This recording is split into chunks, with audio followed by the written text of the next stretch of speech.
The hardest one was doing the Uber China acquisition with Didi, the Chinese counterpart. Because there's a lot of suspicion, just we were death competitors. And the woman on their side who was my counterpart, Jean Lee, was fierce, a fierce operator. And I would go toe to check. I would put her toe to toe to me as like anyone I've ever seen from a business and negotiation standpoint. And she'd come to San Francisco, and she'd invite to the hotel room with her colleague and one of my colleagues. She didn't trust any of my colleagues to come, so I had to go there alone with 5 Chinese business people. The shades drawn, my phone put in the bathroom so they didn't think I was recording them, and then try to charm them into buying my company for $7 billion. And all the while, Travis not really wanting to sell the company, but I knew we had to because of the regulatory heat and how much money we were spending in China. So the art of doing that and getting it done. Take me to that. How do you do that? Is it small talk? Is it, have you had a nice trip? Yeah.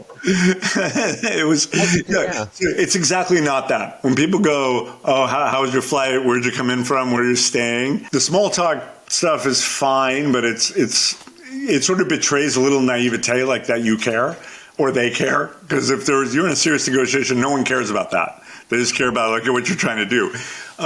It was more about trying to build some trust. And so one of the ways I built trust with Jean Liu was say, hey, I'd be interested to hear your perspective. We were in this competitive battle here. Here's how I saw it. What did you see? Something that wasn't sort of central to the negotiation, but try to establish a rapport about how both of us saw the same incident so differently. And she's like, we didn't shut off all your phones or send spam text messages to your drivers saying they weren't going to get paid. I was like, you didn't? Who did? And then we'd have a joke about who was trying to sabotage both of us? And it was a little bit of that and it took me 4 days of going to that dark hotel room until she allowed me to bring one of my colleagues to at least take notes so that I wasn't overmanned here.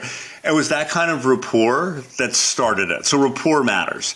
And knowledge of what their problems were matter. And sufficient humility, but sufficient strength projection showed them that they were dealing with me meant they were dealing with Travis and me, and I had sort of that authority. So it was those combo of things. What do you think got them over the line on that deal? Besides the industrial logic, I really believe that it was mine and Jean Liu's relationship. We spent a week together in a dark hotel negotiating this, and she trusted me at that point. And then we flew to Macau, and we flew to Macau because she was well known in China. She was the family of a politician. And if they saw her with some American, they'd be like, there's this Didi Uber merger happening. So we flew to this hotel room in Macau for another 4 days with lawyers and the whole thing. And we really just pushed it through, she and I. We got our teams on board. We got our CEOs on board. We got our lawyers on board. Accounting. This is a cross-border M&A, China, U.S., consumer. It was so complicated. And every day I made sure, at the end of the day, say, Gene, how are we doing? How are you and me? Did I say anything that you didn't like, that you thought was wrong? Let's clear it out. Sort of like a marriage. Before you go to bed, you clear your air. We cleared our air every day. And then we closed the deal, and I remember she asked me to go to dinner the day after the deal closed, and she's like, I heard you were such a tough negotiator. I was like, I am tough, aren't I? She said, no, but you're fair. You told me what you were going to do, and you did it every single time. No matter what it was, no matter what clause, you said, I'm going to get this done, you did it.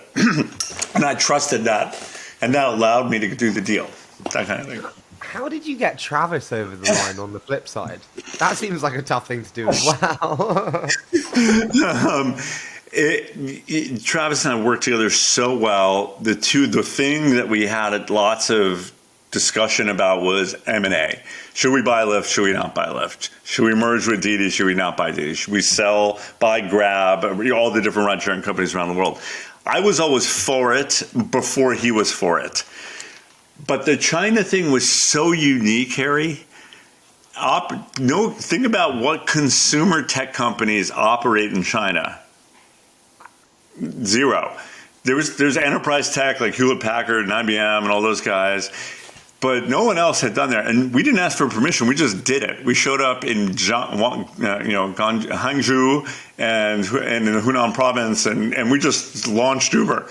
So there was some amount of risk to that, yeah, if you don't sell it, it might just not exist one day, given sort of how the government rolls.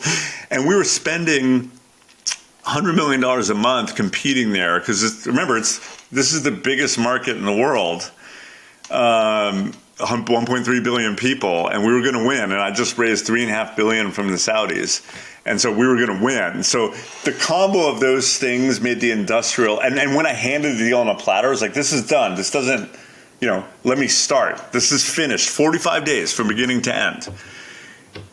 He agreed. That's how I got him over there.